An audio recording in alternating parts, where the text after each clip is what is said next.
ஒட்டிட்டு பார்த்தீங்களா? அதனால்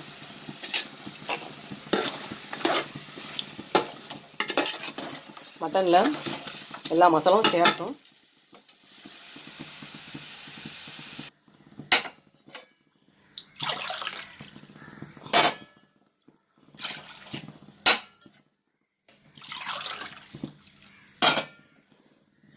இதோட 7 கிளாஸ் அரிசி கணக்கு.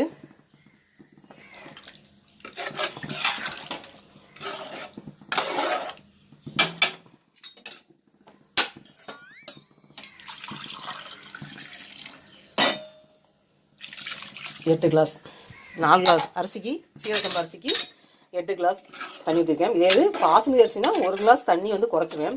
4 கிளாஸ் பாசுமதி அரிசினா 7 கிளாஸ் அரிசி தான் தண்ணி தான் நான் 7 கிளாஸ் தண்ணி தான் ஊற்றுவேன். இது சீரக சம்பா அரிசினால வேக கொஞ்சம் நேரங்கனால